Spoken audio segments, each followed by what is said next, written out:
আসসালামু আলাইকুম বন্ধুরা, আশা করি সবাই ভালো আছেন।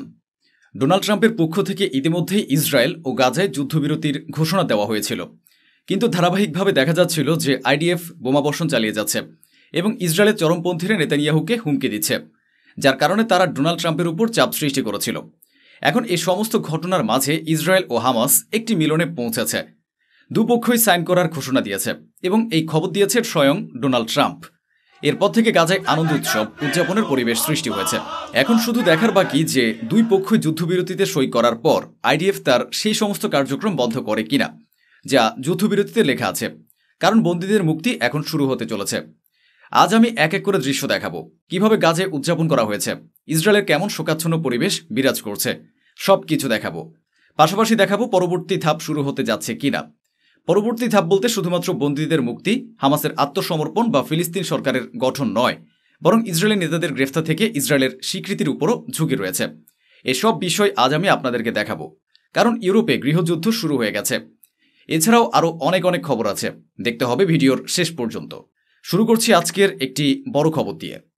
প্রথম বড় খবর হলো, I am very proud to announce that Israel and Hamas have both signed off on the first phase of our peace plan. Trump বলেছেন, আমি অত্যন্ত গর্বের সঙ্গে ঘোষণা করছি যে ইসরায়েল ও হামাস উভয়ই আমাদের শান্তি ও পরিকল্পনার প্রথম ধাপে সই করেছে। প্রথম ধাপের শুরুতে দুপক্ষই সম্মত হয়েছে। প্রথম ধাপ হলো হামাসের নিয়ন্ত্রণে থাকা সমস্ত ইসরায়েলি সৈন্যদের মুক্তি দেয়া। এজন্য ইসরায়েলকে এগিয়ে আসতে হবে। তবে এটা নিয়েও ইসরায়েল কিভাবে জেদ ধরেছিল তা আপনি দেখেছেন। হামাস বলেছিল, আমরা ছাড়তে প্রস্তুত। যখন বন্দীরা ক্ষুধার্ত ছিল তখন যতটা সম্ভব আমরা তাদের খাইয়েছে, পান করিয়েছে, কিন্তু তবুও আমাদের উপর অভিযোগ ছোড়া চলছিল। কিন্তু হামাস, যাকে আপনি সন্ত্রাসী সংগঠন বলেন, তারা প্রস্তুত আছে। তারা বলছে আমরা ছাড়তে প্রস্তুত। কিন্তু যখনই যুদ্ধবিরতির বিষয়টি নিয়ে এগিয়ে আসা হয়েছিল তখনই নেতানিয়াহু এই বিষয়টি নষ্ট করেছিল। তা আমরা আপনাদেরকে আগে দেখিয়েছি। কিন্তু এখন উভয় পক্ষই সই করেছে। প্রথম ধাপ শুরু হতে চলেছে। এখন ইসরায়েলের সৈন্যরা যারা হামাসের নিয়ন্ত্রণে ছিল তারা ইসরায়েলে ফিরে যাবে। এরপর শুরু হবে দ্বিতীয় ধাপ, যেখানে ফিলিস্তিনি সরকার গঠন থেকে শুরু করে নানা পদক্ষেপ নেওয়া হবে এবং এরপর হামাসের আত্মসমর্পণ হবে। এছাড়া আইডিএফের গাজা ত্যাগের প্রক্রিয়াও শুরু হবে, কিন্তু দ্বিতীয় ধাপের বিষয় পরে আলোচনা করব। তবে আগে আপনাদেরকে গাজায় আনন্দের পরিবেশ দেখায়। দেখুন কিভাবে উদযাপন হচ্ছে। মানুষ আনন্দে লাফাচ্ছে, নাচছে, গান গাইছে। এখানে প্রেসের লোকেরা রয়েছেন।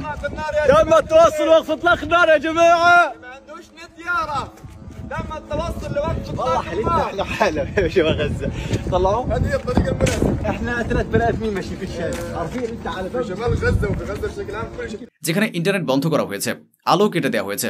এসবের মাঝেও এক সাংবাদিক চিৎকার করে মানুষকে জাগিয়ে জানাচ্ছেন যে যুদ্ধবিরতির চুক্তিতে সই হয়ে গেছে। যুদ্ধবিরতির চুক্তির ফলে মানুষ কতটা খুশি হয়েছে, আনন্দ উদযাপনরত মানুষের এই দৃশ্য এটিই প্রমাণ করে। আরও অনেক দৃশ্য আছে। প্রথমে আমি আপনাদেরকে ভিডিওটি দেখাবো, যেখানে স্পষ্টভাবে দেখা যাচ্ছে কিভাবে উদযাপন করা হচ্ছে। আরেকটি ভিডিও দেখুন।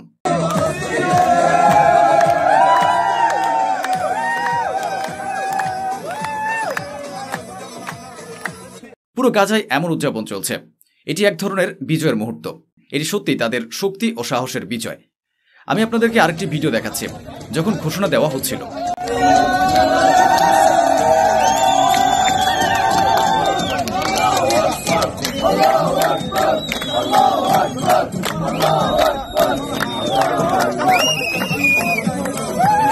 নাসির হাসপাতাল খান ইউনুসে যখন এক রিপোর্টার লাইভ রিপোর্টিং করছিলেন তখনই ঘোষণা দেওয়া হলো যে হ্যাঁ, এটা সত্য, হামাস ও ইসরায়েল উভয়ই যুদ্ধবিরতির চুক্তিতে সই করেছে। এরপর গাজায় আনন্দের পরিবেশ তৈরি হলো। খান ইউনুসের নাসির হাসপাতাল ইতিহাসের বিভিন্ন ঘটনা ধারণ করেছে, যেমন ইসরায়েলের তরফ থেকে যেসব ঘটনা ঘটানো হয়েছিল। এখন দেখুন আরেকটি ভিডিও। এখানে ভিন্ন পরিবেশ দেখা যাচ্ছে। হাতে ফিলিস্তিনের পতাকা নিয়ে তারা উদযাপন করছে। এটি আল আকসা মার্ট্রাস হাসপাতাল, যেটি সেন্ট্রাল স্ট্রিপে পড়ে, অর্থাৎ মধ্য গাজায়, যেখানে গাজার মানুষরা আনন্দ উদযাপন করছে, নিজেরা নিজস্বভাবে আনন্দ প্রকাশ করছে। এখানে আরেকটি দৃশ্য।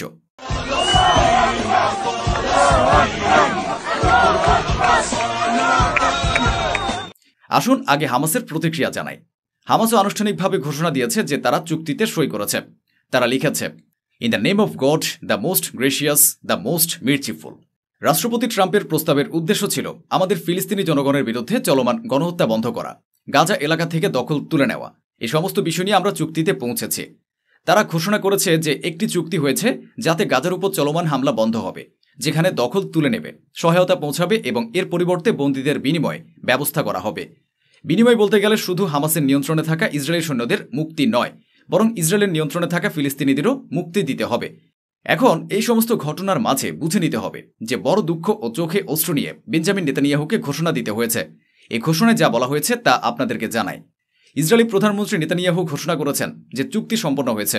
এটি ইসরায়েলের জন্য একটি বড় দিন। তিনি বলেছেন, আমি আগামীকাল সরকারকে এই চুক্তি অনুমোদনের জন্য ডেকে দেব এবং আমাদের সকল প্রিয় বন্দীদের ফিরিয়ে আনব।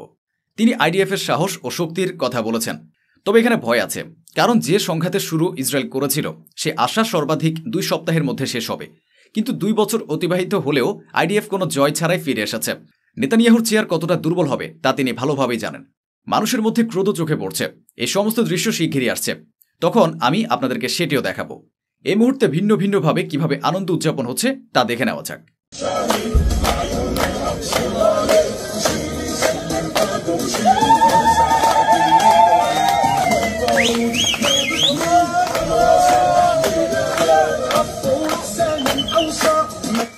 সারপ্রেস নিউজের খবর অনুযায়ী উদযাপন চলছে, আনন্দ চলছে।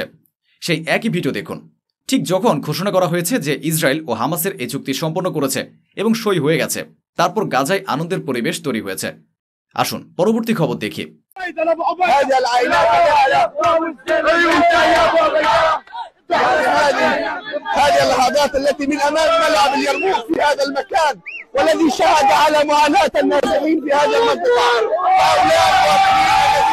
এখানে এক সাংবাদিককে কোলে তুলে নেওয়া হয়েছে।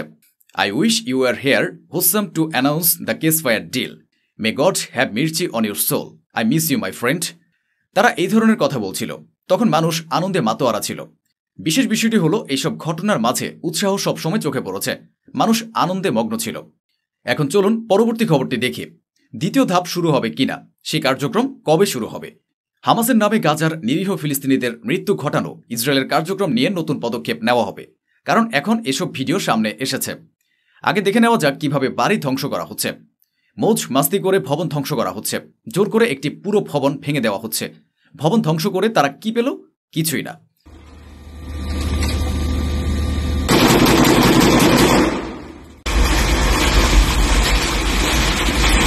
এভাবেই তারা একের পর এক ভবন ভেঙে দিয়েছে পুরো গাজা ধ্বংস করার জন্য। এ বিষয়ে এখন তুরস্কের প্রেসিডেন্ট এরদোয়ান এক বিবৃতি দিয়েছেন। ইসরায়েলের গণহত্যার অপরাধ হিটলারের চেয়েও ভয়াবহ। গত 2 বছরে তারা হিটলারের থেকেও এগিয়ে গেছে, এটা এরদোয়ানের বক্তব্য। মনে করিয়ে দেই, আপনারা জানেন আমরা 2 দিন আগে একটি খবর দেখিয়েছিলাম যে যুক্তরাজ্যের একটি দল গ্রিন পার্টি একটি প্রস্তাবে সই করে ভোট দিয়েছে। সেই প্রস্তাবটি ছিল যে ইসরায়েলের সেনাকে একটি সন্ত্রাসী সংগঠন ঘোষণা করা উচিত।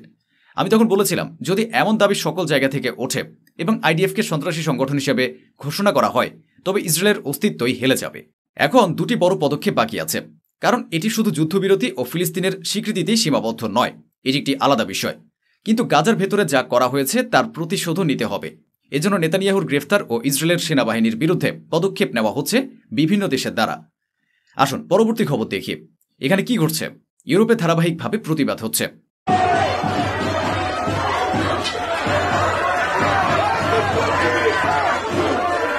এটি চুক্তিতে সই হওয়ার আগে নেওয়া একটি ভিডিও, যখন সুইজারল্যান্ডে প্রতিবাদকারী ও পুলিশ সংঘর্ষে লিপ্ত হয়েছিল।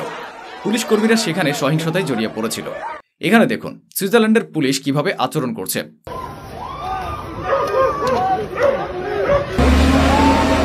সুইজারল্যান্ড থেকেও এমন একটি ভিডিও প্রকাশ পেয়েছে।